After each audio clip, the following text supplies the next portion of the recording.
To the U.S. now, where Donald Trump has selected U.S. Senator Marco Rubio to be his Secretary of State.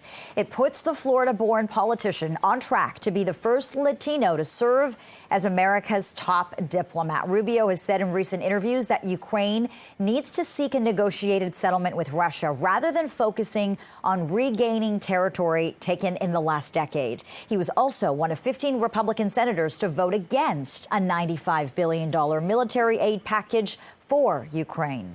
And for a closer look at what all this means, let's bring in CTV's political analyst Eric Ham, who joins us with more on Trump's latest appointments. Good to see you, Eric, as always. So some hardliners named to Trump's new administration. What is this latest move to you?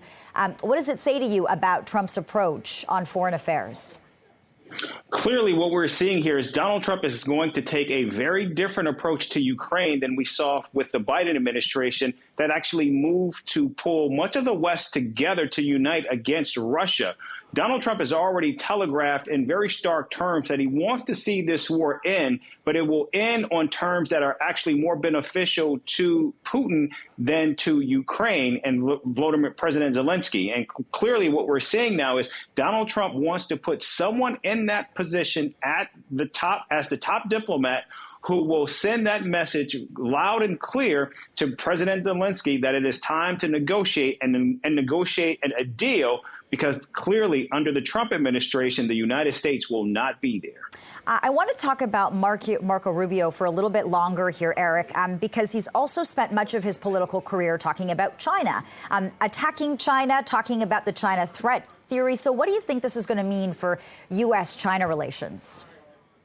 Well, we already know that Donald Trump has already, again, telegraphed that he would certainly re-engage the trade war with China. We have to remember, that's something that he actually did during his first term as president. But also now what he has with Marco Rubio as the incoming Secretary of State is he has someone who is ideological in line with him on many of these issues. And so clearly what we're going to see here is, I think, a much more contentious relationship with China. Now, of course, the relationship between China and the United States has already been at an all-time low. But clearly what we do know is it can go even lower. And I suspect that it most possibly will under this new administration that has always seen China as a potential threat. Okay, let's talk more about Trump's new administration.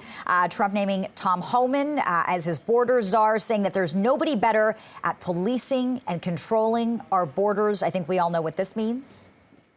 Yeah, this means that we are definitely going to see those deportations. Now, we most likely will not see the family separation that, of course, was one of the hallmarks of Donald Trump's first tenure in office. But nevertheless, this is going to certainly be a much more aggressive approach that we will likely see from the Trump administration when they come into office in terms of how many deportations will actually take place. Okay, getting some new information in our newsroom now. We're learning that Trump has just announced that he selected former Arkansas Governor Mike Huckabee to serve as the United States ambassador to Israel. Can I get your reaction to that?